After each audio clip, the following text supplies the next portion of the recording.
الحمد لله وحده والصلاة والسلام على من لا نبي بعده.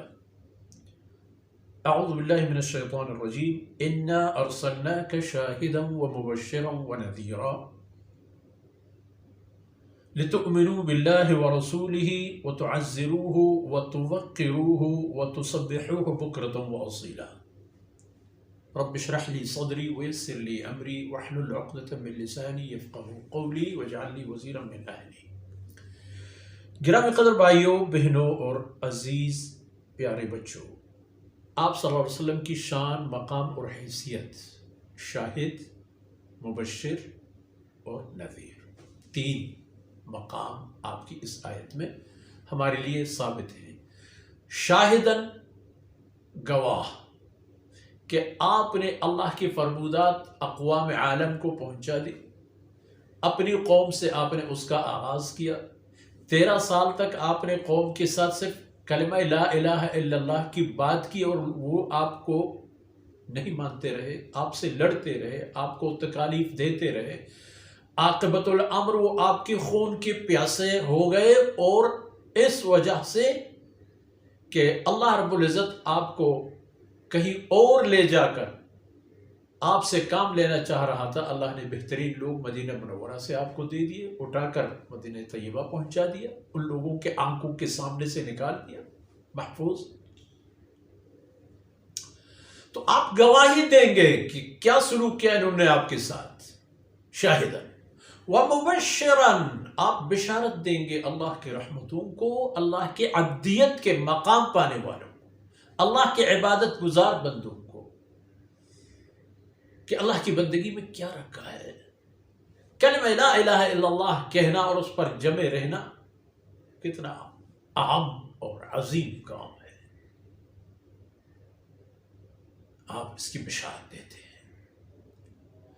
آپ یہ بشارت دیتے ہیں کہ لا الہ الا اللہ وہ ان الاسلام یہدم ما کان قبلہ، پچھلے تمام سب کچھ، ہر چیز ختم، ایک نئی زندگی۔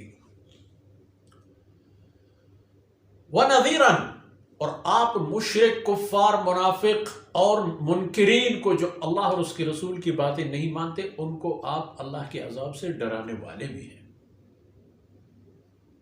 اور یہ کیوں؟ لِتُؤْمِنُوا بِاللَّهِ، اب روح سخن امت کی طرف ہے تاکہ اے بنی آدم تک تم لوگ اللہ پر ایمان لانے والے بن جاؤ، وَرَسُولِهِ، اللہ اور اس کے رسول پر ایمان لانے والے بن جاؤ، یعنی ان کی فرمودات قبول کرنے والے بن جاؤ۔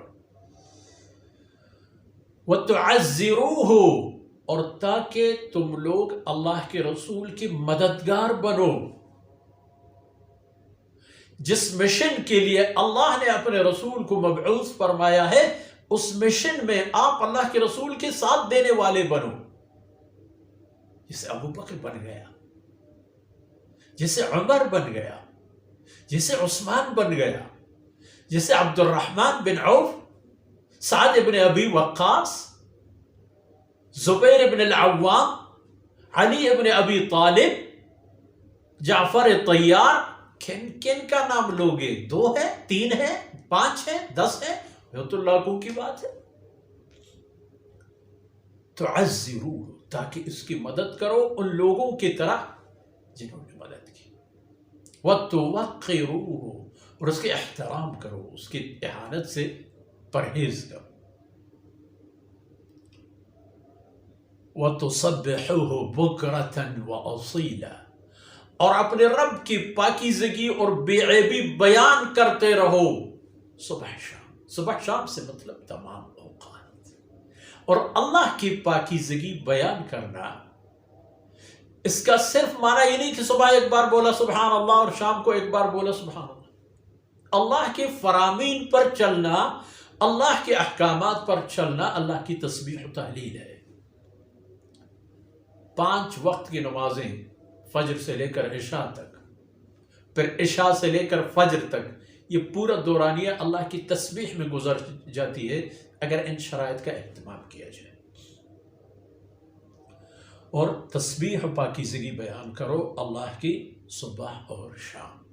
اس مقصد کے لیے اللہ نے اپنے رسول کو نازل فرمایا، اور فرمایا رسول صلی اللہ علیہ وسلم سے کہ آپ کو یہ مقام اس لیے ملے ہیں کہ جو لوگ آپ کی رفاقت میں آئیں گے ان کو ان شرائط کا خیال رکھنا ہوگا اور ان کے مطابق اپنی زندگی گزارنی ہوگی، اور اپنے آخرت کا انہیں فکر کرنا ہوگا۔ دنیا میں بنی نوع انسان کی بلا کا فکر کرو، آخرت خود بخود سدھر جائے گا۔ ان اعمال کو دیکھو جو اللہ اور اس کے رسول کے ذریعے سے ہمیں ملے ہیں، ان میں لگائے رکھو، دنیا اور آخرت دونوں کی خیر ہوگی۔